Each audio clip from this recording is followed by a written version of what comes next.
These are 5 things I wish I knew before heating with firewood. Hopefully you can learn something from this video so you don't have to learn these lessons the hard way. Number 1, first and foremost, is safety. So over the last 3 years, I've installed 2 firewood heating systems. This one in my barn, outbuilding, and one in my house. Both are the primary heating sources for those buildings. With that, I had a unique opportunity to install them safely from the start. One example of that is a heat shield.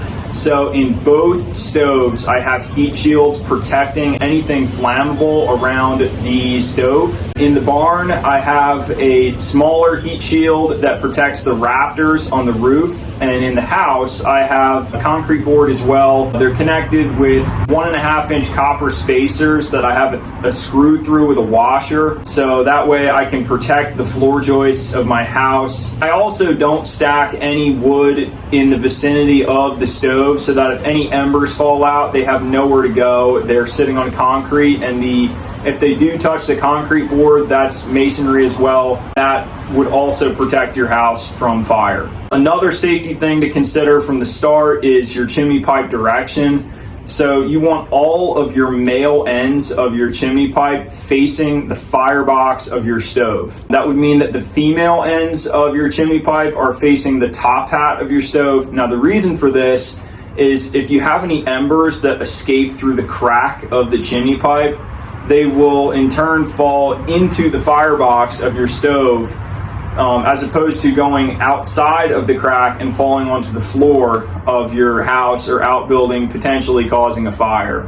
Another safety thing to consider is that you want to add this to your insurance. I have this added to mine it's about $2 a month to cover any losses from your firewood heating system. So another thing to consider. Number 2 is installation. So if you're installing a firewood heating system from scratch in your house, it's a good idea to include a couple features to make your life easier. Number 1 is an adequate number of clean out doors. If you can't clean your chimney effectively, that is not good. That's a good way to burn your house down. When I installed the chimney in my house, I have 3 places that I can access it to clean it. Number 1 is an outdoor clean out door that I have, an extended door with wing nuts on it, so I can open the door and run a brush up it with fiberglass rods. Say it's the middle of January and you have a foot of snow on your roof. You don't want to be climbing up on your roof, potentially slipping and falling. For that reason, it's a much better idea to have an outdoor clean out door that you can never take your feet off the ground and clean your chimney effectively from the outdoor clean out door. Then everything will fall down into the bottom where I have another clean out that I can open the door and shovel the suet out of it.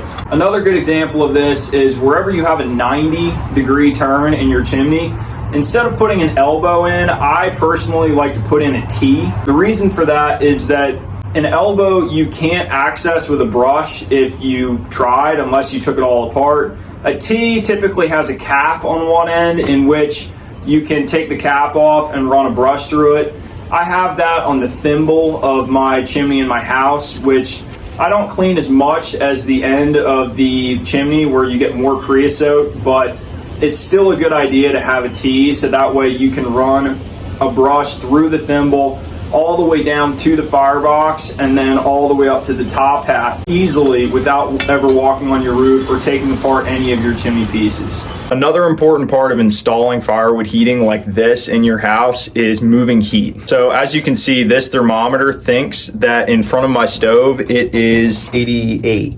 As opposed to right in front of the door, the thermometer thinks it is 62. Firewood heating systems are kind of known for this. So for this reason, I installed a heat tube right here, which is basically a 12 by 12 hole that comes in directly above my wood stove and goes up through the second floor, bypassing it to the third floor in my wife's office, so heat can roll straight up this tube naturally without any fans, and it will heat the upstairs effectively. Here's what the heat tube looks like in my wife's office, and as you can see, according to the thermometer, it believes the heat coming out of it is 94, 95 degrees, so it's a good way to heat the upstairs and bypass the second floor. Some people might tell you that inside your chimneys like these, you need to put a stainless steel liner, but that can be really expensive. So in my opinion, what's a better solution is terracotta. People have been using terracotta alongside fire and heat for thousands of years now effectively, so don't let anyone tell you otherwise. Terracotta is not nearly as expensive as stainless to line a chimney, and it's proven to stand the test of time for thousands of years. Number 3 is new school versus old school stoves. So this is kind of a heated topic between many people. A lot of disagreement here. I have chosen the old school single burn stoves. This stove is probably a 1970, 1980 model, but I grew up heating with these stoves and they make a lot of heat. There are some advantages to consider with this. So this stove is a singular burn stove, meaning that maximum efficiency is maybe 35% as opposed to the newer stoves, new school stoves, which are more like 70, 80, or even a higher percentage of efficiency than that. So the advantage of the old school stoves is that you can burn dirty, wet, green, nasty firewood if you want inside of it, and it'll burn no problem. It also has a really big firebox, so it's nice to fit larger logs in there that you don't need to split as heavily. I split all my wood by hand with an axe, so for that reason, the singular burn stoves are a good option for me. The new school stoves typically have a longer burn time than the old school stoves. However, they often have a secondary burn where there's actually another flame in the top or a catalytic unit inside of them that makes your stove much more efficient. However, in these stoves, you typically need to have really clean firewood.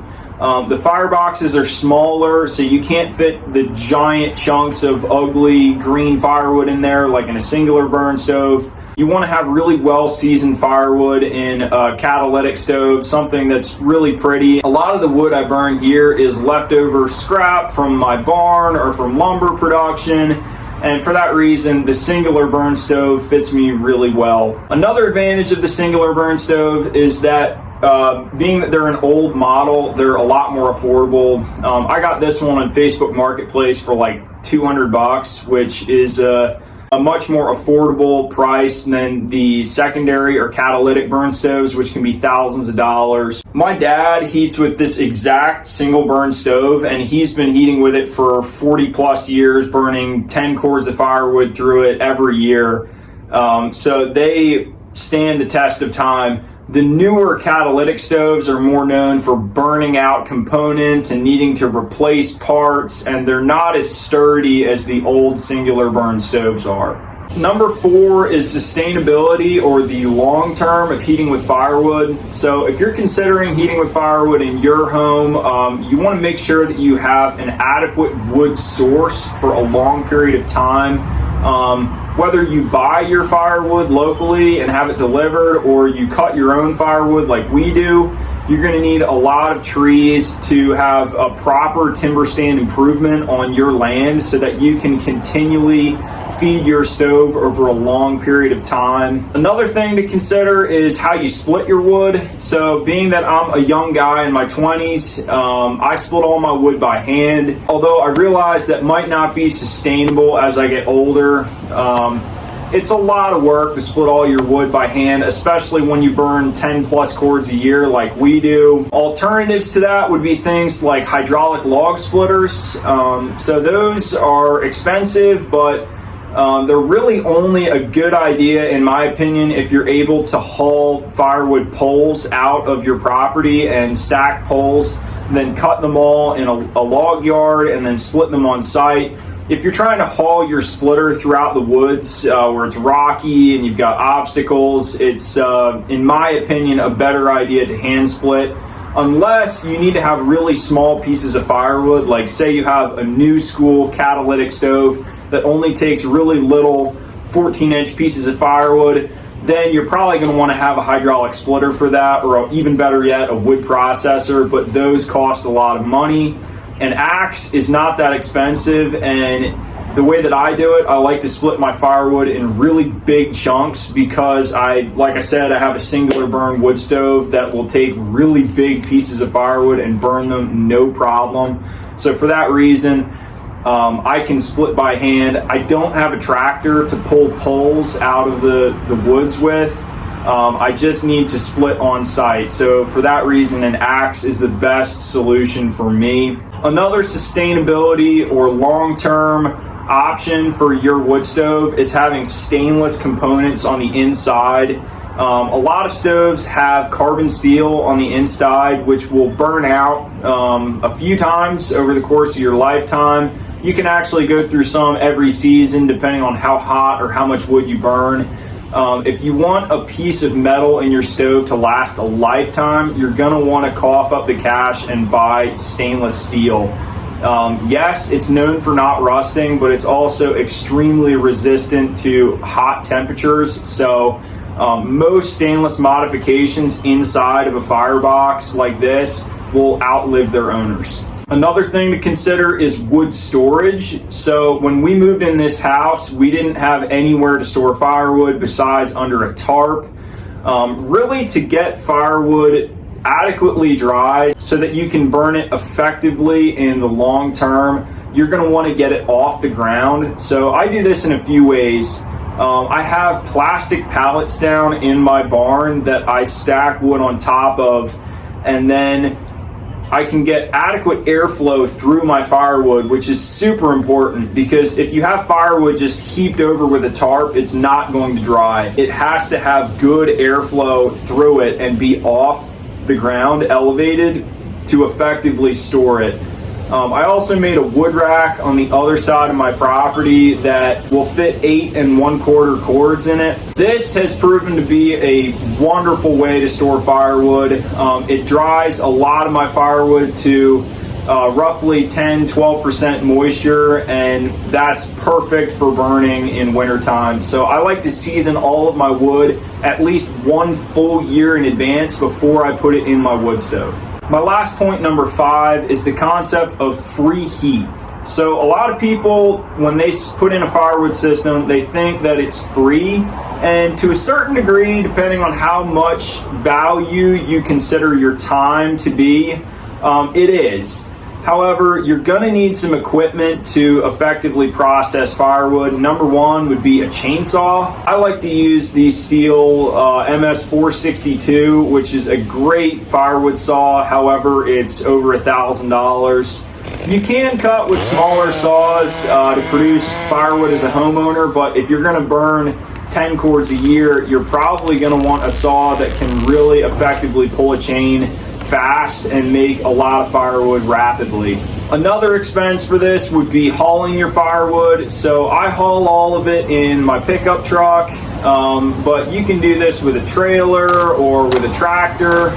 Another thing to consider when valuing the cost of your firewood. So even though I had to buy a chainsaw for this and an axe for splitting it, I have not spent $1 on buying firewood or on heating oil, natural gas, propane to heat my home with in the last 3 years. So yes, my heating bill has been zero, essentially. So depending on what you consider your time to be valued at, yes, it could be free heat. Also, if you're considering switching to firewood because of its environmentally friendly aspects, yes, firewood is probably closer to carbon zero than any kind of fossil fuel you're going to burn in your house, so you can feel good that you're protecting the environment as well. I hope that these 5 things I shared with you helped you in some way. If you like my video, the best way to support me is watching the entire video. Liking the video, leaving a comment, subscribing also helps me as well. And once again, thank you for watching.